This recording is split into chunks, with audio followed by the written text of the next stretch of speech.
Before we get started, Marvel Studios movies, from the start, have been about one thing. Making money! War. It doesn't matter which movie we're talking about. Each one, in their way, examines war, real or fantastical, the warriors involved, and the power it takes to create them. Since Tony Stark first exited the cave in 2008 as Iron Man, the stakes in this battle between good and evil have only gotten higher and blurrier. Of course, the Marvel mythos began long before Iron Man. Here's a history of Marvel's ultra-confusing, ultra-explosive war beginning at the dawn of the universe, leading all the way up to Avengers: Age of Ultron. So let's go way, way back, all the way to antiquity, before the universe even began. Before the universe began, there were 6 singularities. After the Big Bang, those singularities were concentrated into 6 powerful ingots, known as the Infinity Stones. They're extremely important, have power over creation itself, and influence events throughout history. For instance, 5,000 years ago, the Dark Elves of Svartalheim planned on using the ether of the Infinity Stones to destroy the 9 realms during an event known as the Convergence. Why? Because the 9 realms are planets in the universe linked by the cosmic tree Yggdrasil. Asgard is the ruling realm, but Earth, or Midgard, is pretty important too, seeing as that's where most of the action that matters to you and me happens. So during that conflict, the father of Odin, Bor, Get it? Rhymes with defeats Thor. the Dark Elves and nearly wipes them out, save for Malekith and his minions. So then, thousands of years later, Odin defeats the frost giants of Jotunheim on Earth and adopts Loki. However, The Tesseract, another of the Infinity Stones, lands on Earth, in Norway, because we need that to link to Norse mythology. If the 20th century was the American century, it was also a period where humanity, at least in the Marvel Cinematic Universe, started to strive toward a higher form of war. The World Wars presented the kind of existential threats Midgard had never really seen. To fend off those threats, the world saw the birth of the super soldier, which meant great and terrible things for everyone. Around 1935, German scientist Dr. Abraham Erskine develops super soldier serum and is forced to use it on Nazi officer Johann Schmidt. And this is how he becomes Agent Smith. No, wait, hold on. The Red Skull. After the war breaks out, Red Skull rediscovers the Tesseract in Norway, using it to power Hydra, the Nazis' mystical research wing. Back in the States, Steve Rogers enlists in the army alongside his buddy Bucky and meets Chester Phillips, Peggy Carter, and later Howard Stark, Tony Stark's father. Thanks to Erskine, Rogers becomes Captain America. those abs, though. He'd go on to lead the Howling Commandos, which, you could argue, are the Avengers' wartime forerunners. Was this Brooklyn? Later, behind enemy lines, Cap's friend Bucky is captured, freed, and falls to his apparent demise. Foreshadowing. In a climactic battle, Cap defeats Red Skull and crashes into the Arctic. The Tesseract is lost, and will remain so for nearly 70 years. So while Cap sleeps, Chester Phillips, Peggy Carter, and Howard Stark eventually co-found S.H.I.E.L.D. Sweet startup, bro. However, the remnant of Hydra left behind after Red Skull's defeat quietly infiltrates S.H.I.E.L.D., as S.H.I.E.L.D. slowly becomes a global superpower. During this time, Bucky is found and is brainwashed by S.H.I.E.L.D., becoming the Winter Soldier, Do you even lift, bro? a super soldier who assassinates global leaders over the course of decades. Meanwhile, Howard Stark works on arc reactor technology, the tech that would eventually power Iron Man's suits. He does this with Anton Vanko, but steals credit from Vanko because he's a bit of a jerk. At this point, the Soviets begin work on their own super soldiers, creating the Red Room and Black Widow program. Can you guess who's a product of that program? Years pass, and things start to quiet down a little. President Reagan is elected into office, Michael Jackson releases Thriller, and a young boy named Peter Quill is abducted by aliens. By the end of the Clinton years, it's one big party in the Marvel Universe. But things are just on the horizon. At a New Year's Eve party in 1999, Tony Stark meets Maya Hansen, the inventor of Extremis, and one ugly Aldrich Killian. He'll be important later on. After 9/11, America found it needed new super soldiers as it faced threats it could not control. But as the years wore on, it became clear that some threats were out of this world. Get it? Out of this. Oh, never mind. In a bid to recreate Erskine's super soldier serum, General Thaddeus Ross enlists Bruce Banner and his daughter Betty Ross to work on a new version of the serum at Culver University. This time they're using gamma radiation, which is probably a bad idea. Lens flare. Because Banner becomes the Hulk and destroys everything in the lab and escapes. Meanwhile, Tony Stark becomes an arms dealer, because who wouldn't want to cash in on their genius during wartime? He's aided by Pepper Potts, his personal assistant, and Happy Hogan, his driver. Stark winds up getting captured by the Ten Rings, a terrorist organization in the Middle East. In order to escape, he and fellow captive Yinsen create a mini arc reactor. This is similar to the one his father first designed, and this powers a suit of armor that helps him escape.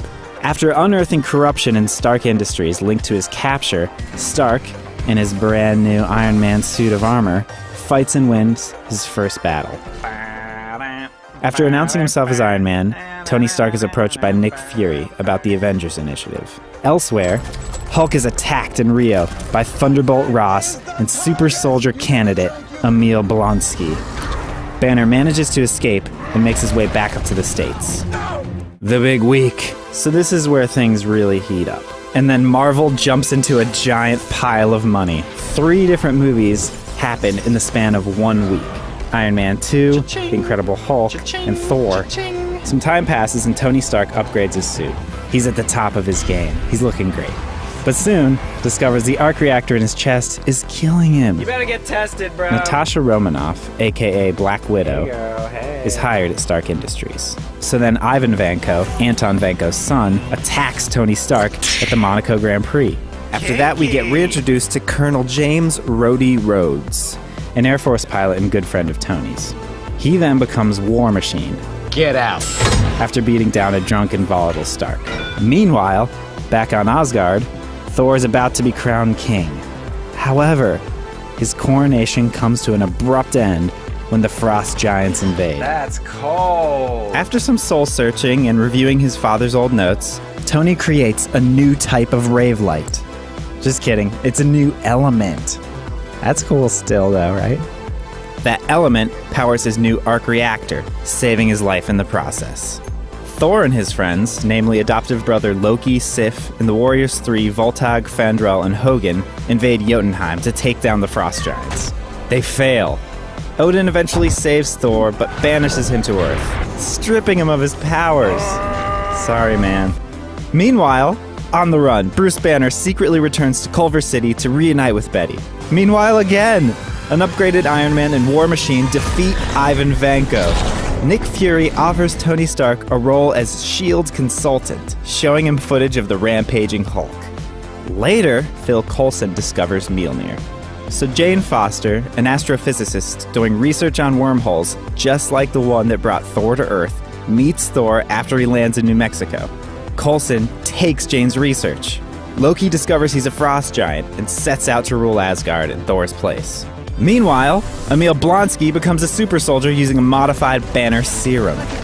Thor raids the S.H.I.E.L.D. camp to retrieve Mjolnir. Oh, hey, there's Hawkeye. Unfortunately, he fails in that attempt. He's still unworthy. Banner just completely hulks out at Culver University. Avoiding student loans, huh? By now, Thor has started a relationship with Jane.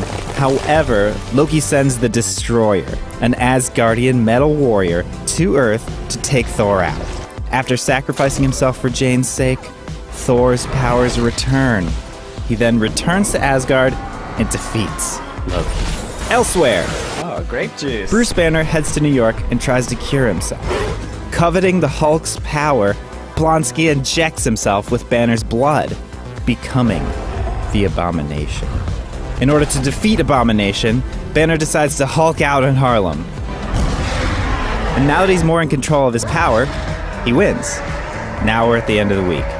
Banner escapes to Calcutta. James Cameron discovers the Tesseract and Captain America. Dr. Selvig works with the Tesseract under S.H.I.E.L.D. Finally, the Avengers. Loki returns with a staff that contains the Infinity Stones given to him by Thanos. Thanos is known as the Mad Titan and is bent on the destruction of all life. He's a big deal, but his importance to the movies is still developing. Tony Stark finishes construction of the Stark Tower in New York. Loki declares war on humanity with the intent to rule it thanks to his new powers in an army of superpowered aliens known as the Chitauri. It is revealed that S.H.I.E.L.D. wanted to make weapons with the Tesseract. Remember Hydra? Evil secret. The Avengers assemble for the first time to confront Loki's Chitauri army. In the ensuing chaos, much of New York City and the Stark Tower is completely destroyed.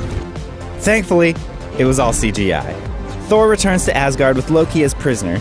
Tony Stark starts rebuilding Stark Tower as Avengers Tower. Bruce Banner hangs out with Tony because they're BFFs. And Cap joins S.H.I.E.L.D. Avengers, Finn. So now we're living in a post-Chitauri world. Airport security is tightened. From here on out, the world is only going to get more complicated. Everyone has battle scars from the attack on New York, but it's clear that more threats are around the corner. Thor returns to Asgard and works to bring peace to the Nine Realms. Loki is imprisoned. Tony Stark struggles to cope with the events in New York. As a way of calming himself, he builds tons of cool suits.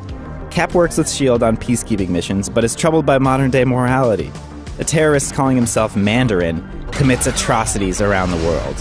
After Happy Hogan is injured in an attack, Tony makes a public threat against Mandarin. Here's my home address.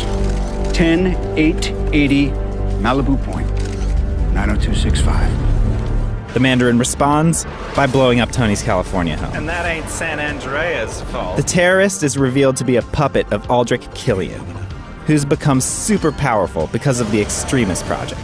Tony prevails with the help of his suits, War Machine, and Pepper. Tony destroys most of his suits, Such a waste. but continues designing tech for S.H.I.E.L.D. and the Avengers. What you got there, flathead? Jane Foster discovers a new convergence in her research and is inadvertently affected by ether. Thor returns to Earth, and the ether is released. Malekith awakens. After making an assault on Asgard, Thor and Loki team up to defeat the Dark Elves. Bros before evil dark elves, dude. In a battle on Svartalfheim, Loki seemingly dies. Thor fights Malekith in London and defeats him, just as the convergence ends. Thor turns down the throne, but Loki, in the guise of Odin, takes the throne in Asgard. Back on Earth, after a classified mission, Nick Fury consults with senior leader Alexander Pierce. Shortly afterward, he's attacked and sent underground. And then during a battle in Washington, Cap confronts the Winter Soldier, and he is revealed to be his friend Bucky. Told you he'd be back. Cap Knew then it. discovers that S.H.I.E.L.D. was infiltrated by Hydra decades prior. With the help from Fury, a new ally in Falcon, and Black Widow, Cap takes down S.H.I.E.L.D. Bucky, however, goes into hiding, soon discovering his past. Old Hydra member Baron von Strucker experiments on the twins, Wanda and Pietro Maximoff, using Loki's scepter. That's an Infinity Stone. Way out in space, galactic outlaw Peter Quill, Star-Lord, steals one of the Infinity Stones. Ronan the Accuser, under new orders from Thanos, chases Quill and the newly formed Guardians of the Galaxy down to nowhere. Ronan attacks the Kree homeworld, but is defeated by the Guardians, who wield the stone together to destroy him.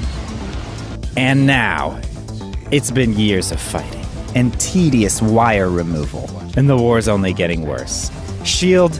has effectively been dismantled. Earth is now an open target in the galaxy. Tony Stark and Bruce Banner work together to design a suit of armor for the planet, and that armor is Ultron. Unfortunately, we know that their plans go south. We just don't know how bad things will get from here. Probably pretty bad.